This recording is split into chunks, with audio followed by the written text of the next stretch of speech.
قرآن مجید میں فرمایا ایک ہوتا ہے مسلمان، ایک ہوتا ہے مومن، دونوں میں بڑا فرق ہے۔ دیکھیے مسلمان تو ہم ہو گئے وراثت کے طور پر، ہمارے ماں باپ مسلمان تھے، ہم بھی مسلمان، تو مومن تو ایسے وراثت میں نہیں بنتا آدمی۔ قالت الاعراب آمنا قل لم تؤمنوا ولكن قولوا اسلمنا، سورہ حجرات کی آیت نمبر 14۔ اے نبی یہ بدو جو ہیں یہ دعویٰ کر رہے ہیں کہ ہم ایمان لے آئے، آپ ان سے کہہ دیجئے تم ایمان ہرگز نہیں لائے ہو، ولكن قولوا اسلمنا، یوں کہو کہ ہم اسلام لے آئے ہیں۔ ولما يدخل الايمان في قلوبكم، ابھی تک ایمان تمہارے دلوں میں داخل نہیں ہوا۔ اچھا آپ اگر پوچھیں جی ہم تو چاہتے ہیں کہ ہمیں مومن مانا جائے، بتائیے اس کا کیا تقاضا ہے، کیا ڈیفینیشن ہے؟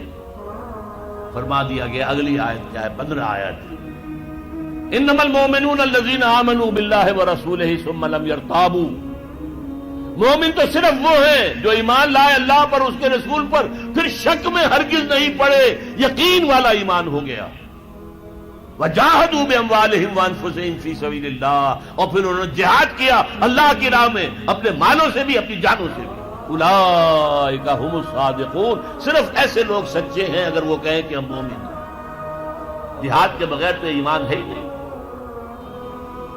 جہاد کے بغیر نجات نہیں ہے۔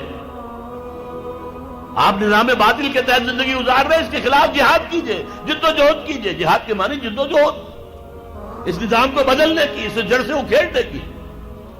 چنانچہ سورہ صف میں فرمایا گیا یا ایھا الذین آمنوا، اے اہل ایمان، ایمان کے دعوے دارو، هل ادلکم علی تجارۃ تنجیکم من عذاب علیم، کیا میں تمہاری رہنمائی کروں اس تجارت کی طرف جو تمہیں دردناک عذاب سے چھٹکارا دلا دے؟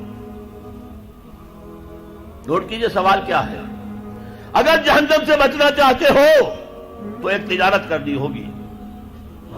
اب وہ تجارت کیا ہے وہ بھی خود ہی فرما دی، تؤمنون باللہ ورسولہ، وہی بات جو سورہ حجرات کی آیت میں ہے، ایمان پختہ رکھو اللہ پر، اس کے رسول پر، وتجاہدون فی سبیل اللہ باموالکم وانفسکم، اور جہاد کرو اللہ کی راہ میں اپنی جانوں اور مالوں کے ساتھ۔